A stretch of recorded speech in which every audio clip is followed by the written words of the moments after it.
All right, let me, this is going to take just a minute, but there's a lot of people that did a lot of great things for Damar, and I think it would be unfair to not mention these people. A lot of heroes. We look at sports, and we all have heroes on the field, but there's so many people that save this young man's life, and I just want to make sure they get recognized. But first off, God is good. Prayer of this country and NFL fans and Bills Mafia has just been unbelievable, and I know that comes from Damar's parents as well. Mario and Nina, and just being near them, these last few days, they should put a handbook together of how to deal with, life-threatening situation with your child. I was in awe just watching their strength through such difficult up and down moments. And man, it was a pleasure to be a part and see how they handled it.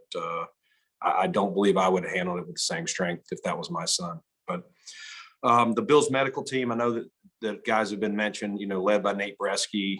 Denny's obviously trending on Twitter now, which is good for him. And Tabani's back there, and all those guys, our docs did a great job.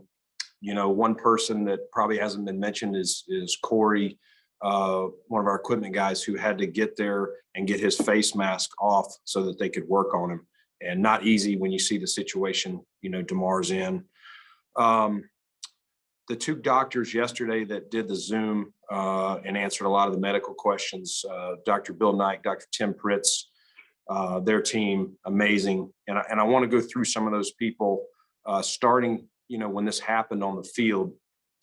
The field doctors there from Cincinnati, Dr. Woods Curry, Dr. Jason McMullen, Dr. Robbie Paulson, Dr. Brett Betts, and John Bush. Those guys jumped in and were ready for the moment. And I'm so grateful, and our organization and Damar and everyone, for them. The field paramedics there and ready to get him, onto the ambulance and headed to the hospital. Rob Hersong, Dave Stigler, Mike Bacalsi, Brandon Terrell, and Brian Reed.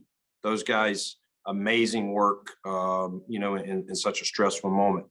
And then when they got Damar to the ER, the first people, putting hands on him, Dr. Alex Saavedra and Dr. Brown and Finney.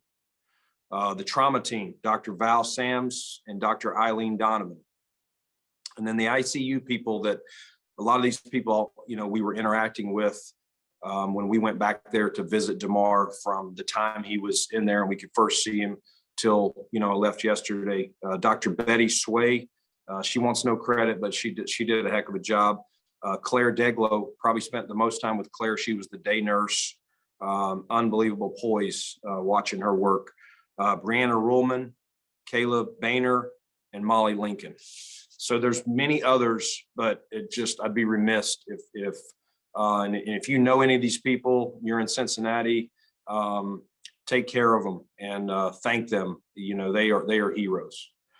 Roger Goodell, Roger's in a tough spot. He's the commissioner of the league. He's got all sorts of things going on. He called every day, and I know he sent a text to Mario, but he's got a lot going on. He literally called every day and has called, texted with me today. So appreciate him, Troy Vincent and Dawn Aponte.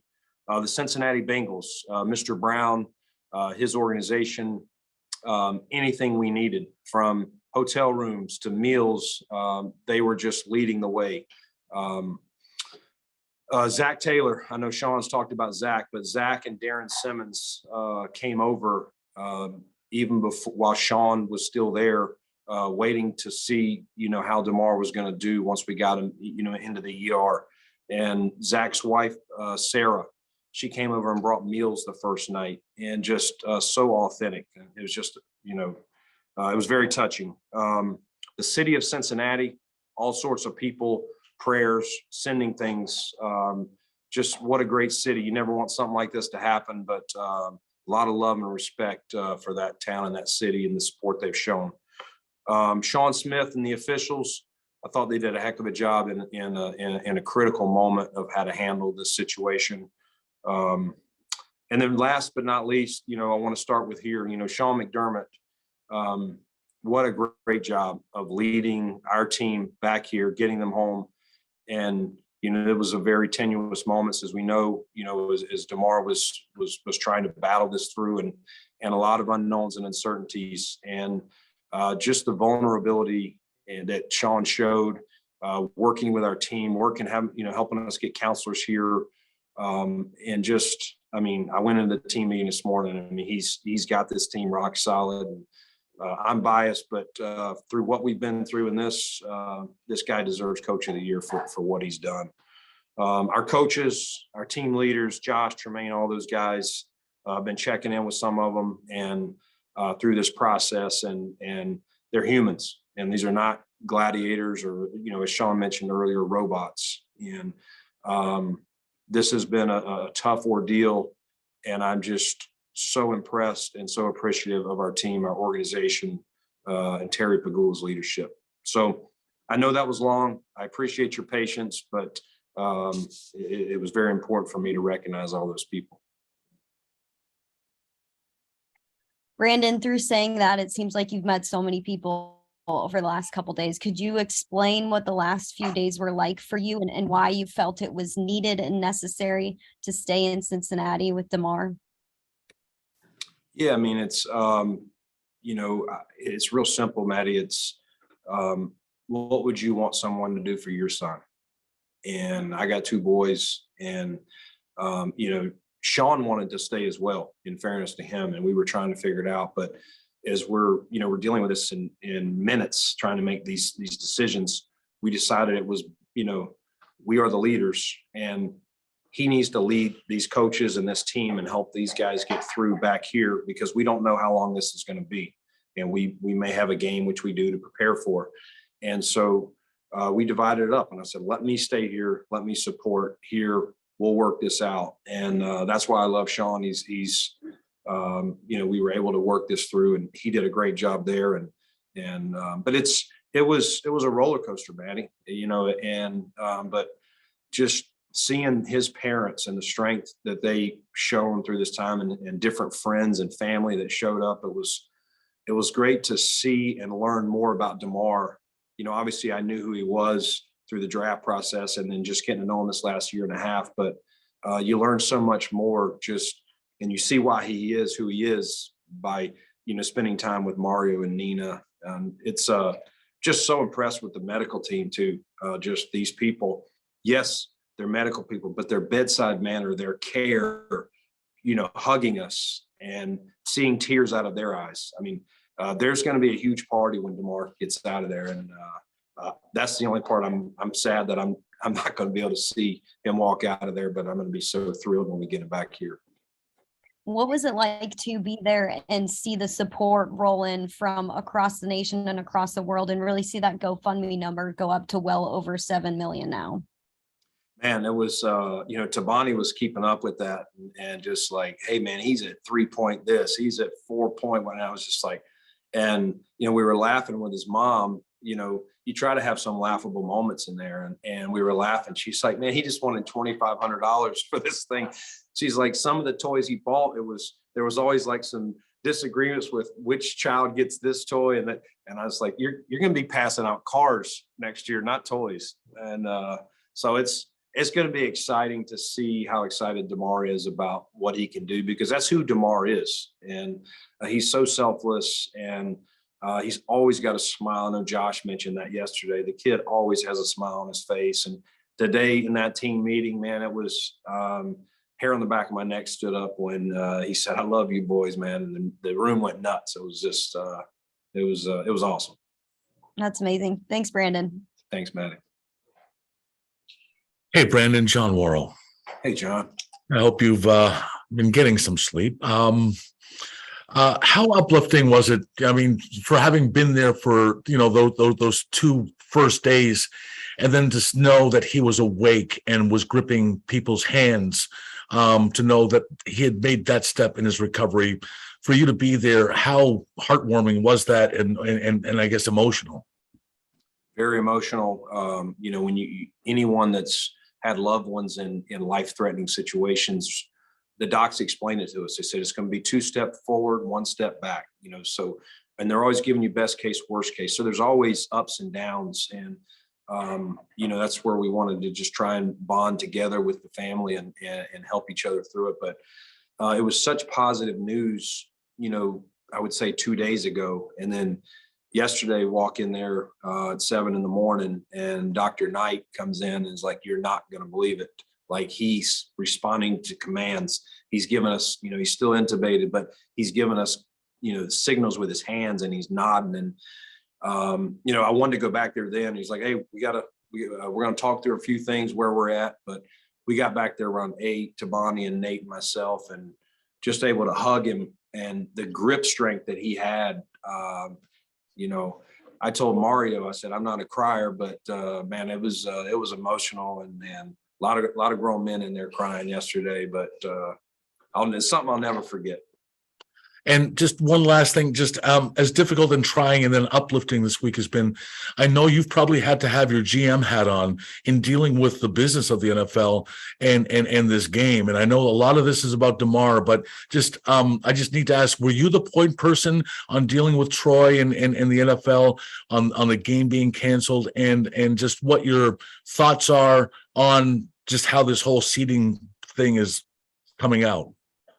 Yeah, I mean, we didn't get involved with that part of it.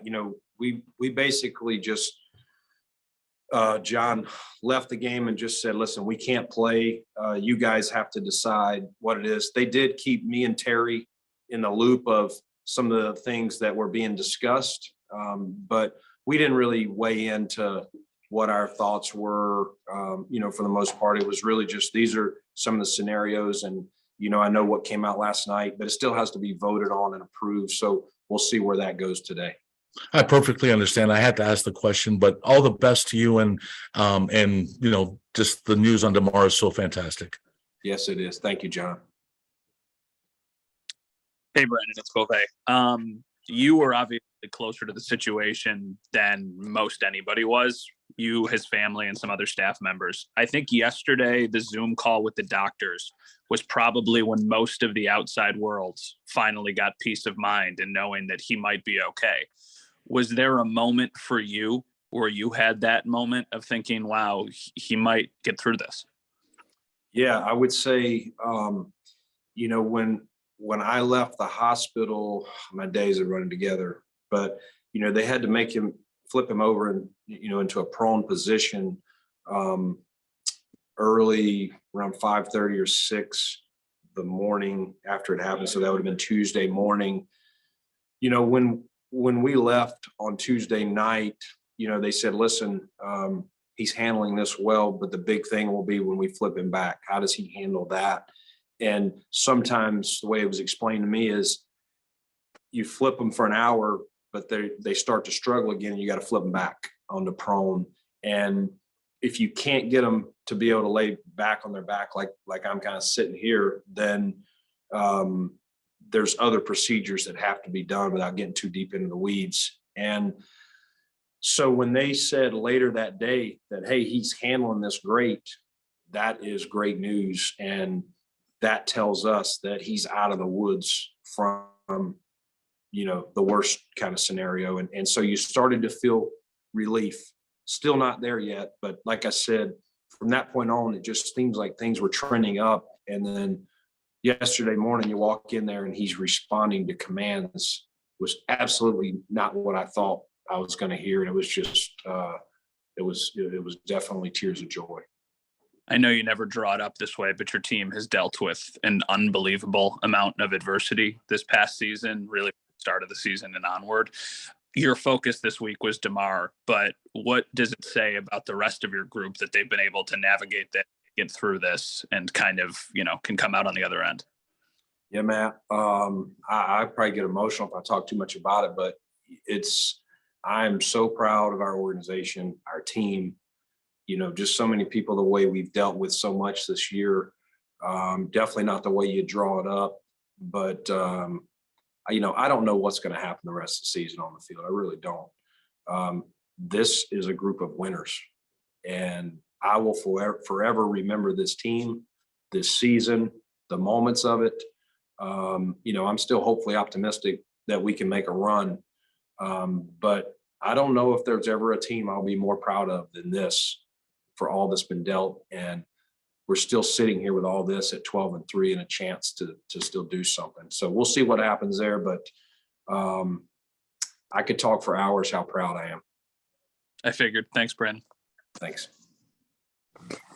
Hey, Brandon, it's Heather. I'm getting my hair done, so there's no reason for me to have my video on right now, so I apologize. Good luck with your hair. Yeah, no, thanks. Just Sean talks so much about, and you guys talk so much about the importance of mental health and having counselors and all that stuff. Just how important is it to have a leader like Sean in place when something like this happens, and the fact that he understands the importance of mental health and that players and everyone is dealing with that as well?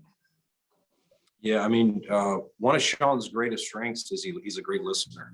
And I think that's one of the leadership qualities that people leave out that is as important as any of them. And he listens, he looks, he learns, and, he's so vulnerable. You got to stand up there and be a rock, but sometimes you got to be a human. And you got to lead these men into battle. You got to, get them riled up and fired up at times, but you also have to, understand certain moments are very humanizing. And I think he's got that balance. And like I said earlier, find me a coach. And again, I know I'm biased, but find me a coach that could have this team at 12-3 with all we've dealt with this year. And that's a true testament to him. And I'm glad he's our head coach. And then I guess just lastly, just how are you personally just doing through all of this? Yeah, it's been tough. You want to be a rock for everybody, but definitely, some moments of tears, and it's tough, but I'm excited that we're where we're at. Thanks, Brandon. I appreciate it. You got it.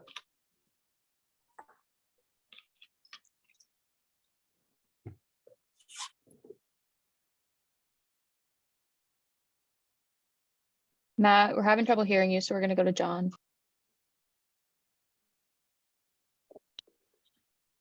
Hey, Brandon. I was thinking almost 12, a year ago, 13 seconds was this big talk, and words like adversity and crossroads. And those were kind of things that people thought would be a defining moment for this team. How does something like this redefine those types of words for you, this organization, and just really provide just a completely unique perspective and different perspective on really what a result of a football game means? Yeah, I mean, the game of life, John, we know is way more important. We get wrapped up into teams and seasons and leagues, and it's natural. It's fun. It's fun to banter and go against, I got good friends on other teams. It's good to be able to beat their butts. But what was really cool this week is just seeing all the love and support from all the various GMs, coaches, players that I know around the league. And I know Sean and all our people got that. And I think it just shows a great human side to not only this league, but to all the people in our country. And like I said, and what you asked, 13 seconds means nothing. This is what it's truly about: building teams, building men, leading. And like I said, I know fourth down decisions, get questioned and things like that. Zach Taylor in Cincinnati, that's a fortunate franchise to have that guy as their head coach. I'm sure I've never worked with Zach. I do know him. I'm sure he's a great X's and O's play caller, and you can see that. But he's a hell of a leader, and he showed that as well in coming to the right decision the other night in a moment that his team was leading, and I'm sure they wanted to win that game just as bad as we did. And I don't know that a lot of people would have handled that the way he did. And again, back to Sean, it's been said over and over, but we're very fortunate here in Buffalo to have him. And then a football game on Sunday. What is your vision, your feeling for what that moment is going to be, that afternoon is going to be, that small sliver of of 3 hours or so after all of this past week?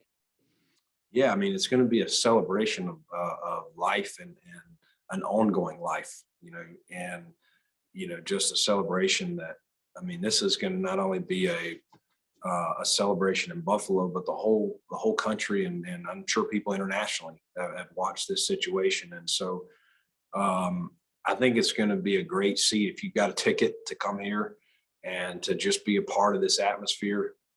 Hair on the neck, the hair on the back of my neck standing up right now thinking about it, John. But it's going to be unique, and I'm excited to see it. It will be a challenge for our team to be able to manage the emotions. There's going to be tears out there, and that will be probably the biggest challenge. More of the challenge than the X's and O's piece of it is just being able to go through that, and just seeing our fans. And I know there's going to be a lot of 3 numbers out there, and I'm excited to see it. It's going to be a cool deal. And the only thing better is if Damar was out of there by then. I don't know that would happen, but anyway, we're excited for Sunday. Thanks, Brandon. Thanks, John. Hey, Brandon, it's good to hear from you. I wanted to follow up some on what you were saying about Sean and his vulnerability, which I think is so key in helping this team and processing what's been going on with Damar right now. When he talked about it, he was saying he was not always like that when he was a kid. Like, he used to bottle things up a bit more. And just how long you've known him, I was wondering, is that something you've seen him grow into? Did he kind of change his perspective on that a bit before you knew him, or just have you seen him evolve in that in your time of knowing him? Yeah, I think he's definitely evolved. I think he's, I think that's what's great about him. He's always, Sean talks about, and it's one of our mantras here, is the growth mindset and just learning. And yeah, you get these jobs, and in his case, you get a head coaching job probably because you were, a really good offensive or defensive coach, and he was a very good defensive coordinator. But there's way more to his job, just like mine from a scouting standpoint, is leadership and understanding all what that entails, and who are you leading and what do they need. And just I think him understanding that, like I said earlier, yes, you have to lead them, and you got to get them to be ready for a battle on the field, which is toughness and all these things, but not show pain, and I'm going to fight through everything. But sometimes just, hugging a grown man and letting tears come down from your face, that can sometimes get even more respect. And I think Sean has that balance now more than ever. And then on Damar, you mentioned those moments with his mom of kind of the lighter sides of things, which you need to make it through all these really tough days, just on her with the toy drive that he can buy cars now. Were there any other moments that kind of stood out to you? I'm sure it's all a blur, but just of, that you go through all these emotions of that with his parents in particular. Yeah, the one thing that stood out, and I haven't even told Sean about it yet, but his little brother, Damir, who unfortunately, because of his age, if the rule in the hospital due to flu and RSV, they don't allow you in an IC unit to I don't even think you can come in the whole hospital, maybe if you're under 14 years. So he was unable to be there. And we were talking about him and just how, I was asking him, how's he doing? Because that's his big brother. And, she was telling me 2 things. One, she was telling me that he's his biggest critic. Like, he calls him on the phone after the game, telling him, you did this wrong, you got to do this better, and kind of just breaking down the game. And I'm like, how old is he? He's like, he's 7. And I'm like, oh, that's amazing. He's got a future scout or a future coach. But then his dad brought over a video. He was talking about him wrestling, and he showed him wrestling. He's 7, wrestling like a 9-year-old. And, he flipped this kid around and just showed that competitive dog, that competitive edge. And it was cool. It was cool to see Damir, because I don't know Damir yet, but we definitely were able to laugh and smile at various things. And his dad, one other thing, he got a lot of swelling in his lip. When he was prone, you get the fluids coming down to your face. And so a lot of things swell. And his dad came back there and said, he looks like Professor Clump right now from the Nutty Professor. So we had some good laughs. Thanks, Brandon. Appreciate it. Got it. Brandon Beane, Mookie Hawkins, 1 Sports 1080, man. God bless you. Thank you, Mookie. Good to see you, buddy. Yes, sir. How important was it for you to be there with Damar's family? And care to talk about the day nurse and her role? How instrumental was she? Yeah, I mean, like I said, it's really not about me. It was more just I was only doing what I would want someone to do for my son, and that's really what it was. But the day nurse, Claire, got to know her the most. And again, I don't want to just single her out, but she is. I don't know how old Claire is, but she's a rock star, vibrant, and she just kept saying, "This is why I love my job." Yesterday, when he was waking up, and we were in there one day, and I was like, "Claire, I'm sorry, just tell us." She's like doing all sorts of stuff, and I was just really impressed. And I was like, "Claire, just tell us to leave if we're in your way." And she just had such patience about her, and she even said. She told me yesterday, she said, "I'm not supposed to work what's today." She said, "I'm not supposed to work tomorrow." She's like, "But the way he's trending, I got to come in, and I can't wait to get to know him." Because we just kept telling her, "You're going to love this kid. Like he's just so wonderful to be around." And it's just to not go in there and be a robot as a nurse or a doctor is probably not always easy to do. And just her showing she was just so excited to see the progress he had made, and she'll be even more excited when he gets out of there. Absolutely, Coach. And just to follow up what Catherine was saying, how therapeutic was it for the players, for Coach to show that vulnerability at the moment?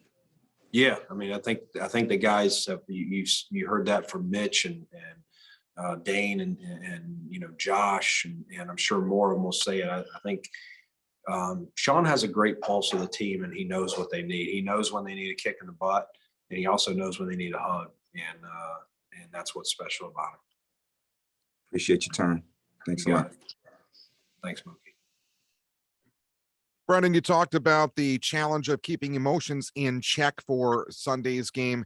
How do you go about helping the players focus on the game come 1 o'clock on Sunday afternoon?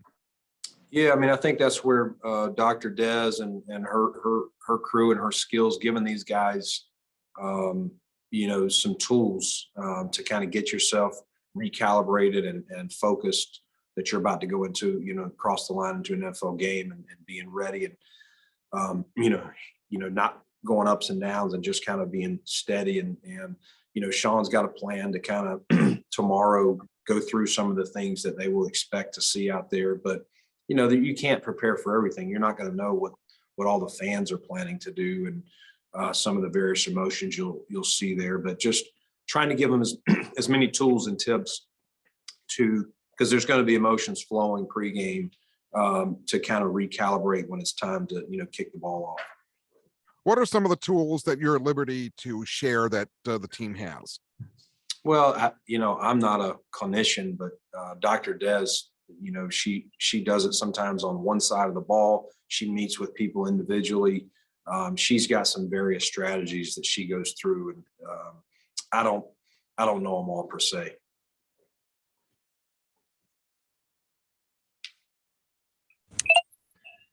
Hey, Brandon, thank you for doing this. I really appreciate it. I'm curious, we've spent a lot of time from the outside trying to get to know Damar. When did you think that Damar Hamlin should be a Buffalo Bill? Man, Sean was talking earlier about Coach Narduzzi, and there's times where Sean may know a coach. In this case, I don't know Coach Narduzzi personally, but Sean know him, and so sometimes pre-draft, I'll say, "Hey, can you check on this player? Call this coach." And so a lot of times I'll sit in there, we'll get him on the phone and speaker, and he'll say, "Hey, coach, I got my GM in here, and we want to ask you about a few of your players." And coach just said, he said, "Listen, you guys evaluate the players however on our team." But when he was going through, they had 5 or 6 guys coming out that year.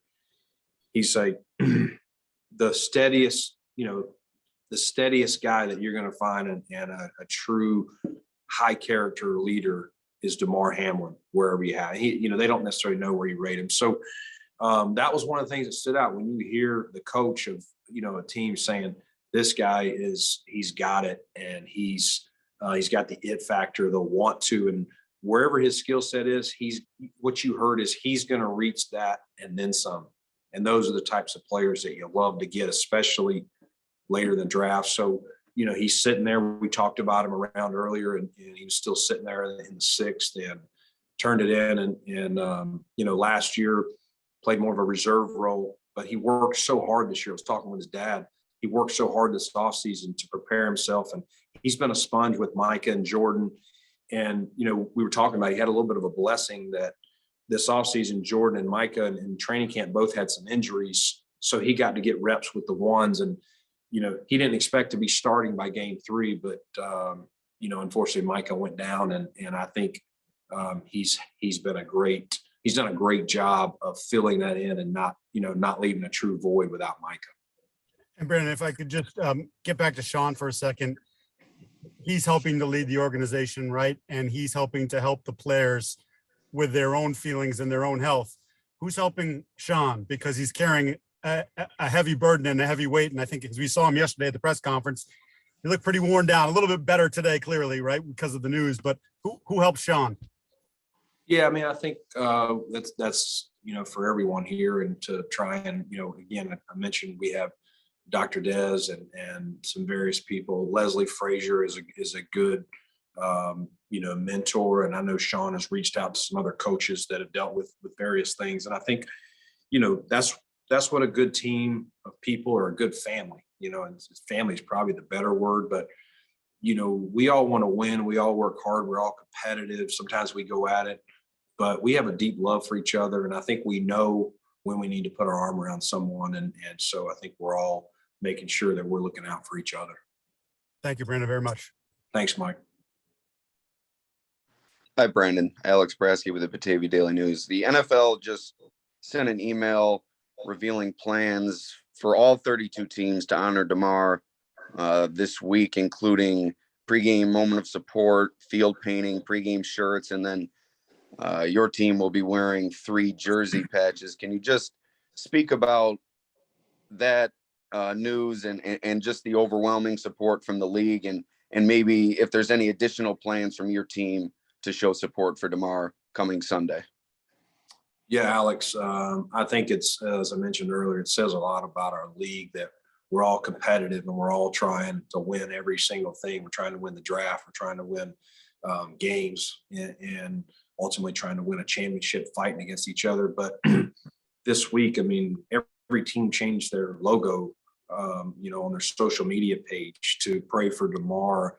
I don't think I've ever seen that. And we go to battle, but in the end, life is the number one battle. And to see that unity from players, coaches, GMs, owners, fans is unheard of. But I think it's a good light. It sheds a great light on the NFL, that the NFL is truly a family. And, we had people from the Cincinnati NFLPA, former players, come up to the hospital and just what do you need? Like, I know you got the foundation. Do you guys need us to go buy you some clothes? Does the family need this? Just so many people from so many different, avenues. And it's cool to see. As far as this weekend, we're working on things. We definitely have the patch and, try and honor, some of the people that help, keep Damar alive in their roles. So we do have some various things. It's not, we're still talking through exactly the run of show, but I think it's going to be a nice deal. Now, how about the gathering of fans outside the hospital? Did you have any perspective on that from where you were in the hospital? Were you guys able to look down on them or any interaction with any of them there at the hospital, and your impressions of that? Yeah, I thought it was great, because it was not only Bills fans, it was Bengals fans and true football fans. And just, you saw the care for them. I did not personally interact with them, just my sole focus. My job was to support Damar's family and get information from the docs and just try and help, lead point with some of that. So I did not interact with them, but very appreciative, and I know the family was too. Thanks for your time, and thanks for your service to the team and the community. Thanks, Alex. Appreciate you. Hey, Brandon. I was curious, you mentioned obviously spending time with Damar's parents and getting to know more about Damir and them and all of that. I was curious, and maybe the answer to this is no, but did you learn anything about Damar this week that maybe you didn't know just from talking to his family and all that? I mean, not necessarily anything like crazy that I didn't know, but just more about him. And we talked about his foundation and how important that was. And, again, like I said, he was just trying to find $2,500. And, just some of his friends came up. So we had some laughs. One of them transferred from Pitt, was playing at Western Michigan. And it was just, met his girlfriend and just got to meet various people and hear some things about Damar. Nothing crazy that I didn't know, but it was just different things would come up at different times, and it was really, you feel like you get to know someone better when you're around their family and friends. Definitely. And then I was curious just for you, obviously during the grind of a season, you don't really take time to kind of be in one place like that, sitting and being there to support, Damar and his family. What was, I guess, this week, what was it like for you to, pause the season and kind of take the time to, this situation that you can't be prepared for? Just what was it like for you? Yeah, I mean, I should thank, Brian Gaine and Kevin Megank and Terrence Gray and Malik Boyd and some of the leaders here on the football staff that kind of helped run point on some things that I would normally need to run point on. And that helped me to just be able to, focus my time and energy there. So I felt that's what's what you do. You try and find as many good people to run whatever you need to be run. And I think getting back here, late yesterday and coming here this morning, and meeting with some of the staff, they did a great job, and that helped take the pressure off of me. Thanks, Brendan. Appreciate it. Thanks, Elaine.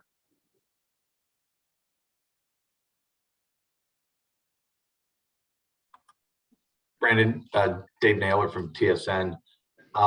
Can you give, I know you've been in Cincinnati this week, but do you have a sense of what degree difference in terms of preparation your team will be going into this game on Sunday compared to if you had, I know it was already a short week, and then there's all the responsibilities that everybody had on top of that. How different is it compared if this had just been a normal week? Yeah, I mean, I think it's been way different. And, you just, the first day back in here was more about, checking on people and having them meet with psychologists and just having meetings, not about football, but about Damar and how are you doing, player X or coach X or staff member. Everyone saw, how that went down on the field the other night. And so you can't unsee what you saw. And the first thing we needed to do was deal with those emotions and people deal with them in all sorts of different ways. And when you got 60 plus players and staff, that's a lot of people that are going to deal with this in a different way. And some are still dealing with it, but it's just trying to reintroduce football in very small samples. And, I think Damar's news yesterday really, got our team. I was not here for practice, but I heard that practice was really good, all things considered. And, just seeing the guys in the team meeting this morning being so fired up. It's kind of like cramming for an exam that you probably waited till the last minute for. I think that's what we're trying to do right now. And these guys are pros. They'll be ready on Sunday. To that point about, all the attention of making sure every member of your staff, coach, player, otherwise was, was processing as well as possible. It seems like a very enlightened approach, right from the reason the game was canceled because of the concern for the players' mental well health to the way you guys handle this. As somebody who's been around the NFL as a while, I mean, does this feel like all the talk about mental health that maybe began, 2 decades ago and applying it to professional sports, that this was kind of the fruition of a lot of the understanding and the teachings that's gone on in the last 2 decades? Yeah, I think so. I mean, I think, mental health, I've been in the NFL since 1998. Mental health was not something talked about, at least the first decade I was in the league. And even when it started getting talked about, there was a little bit of kind of pushing it away a little bit, like we're football players and we're coaches and we're whatever. We don't need that. But I think what we've found out, the more we've opened our eyes to it, that, and we talked about it earlier, these are humans, these players, these coaches, and the best thing you can do for them is let them be a human and not try and internalize everything.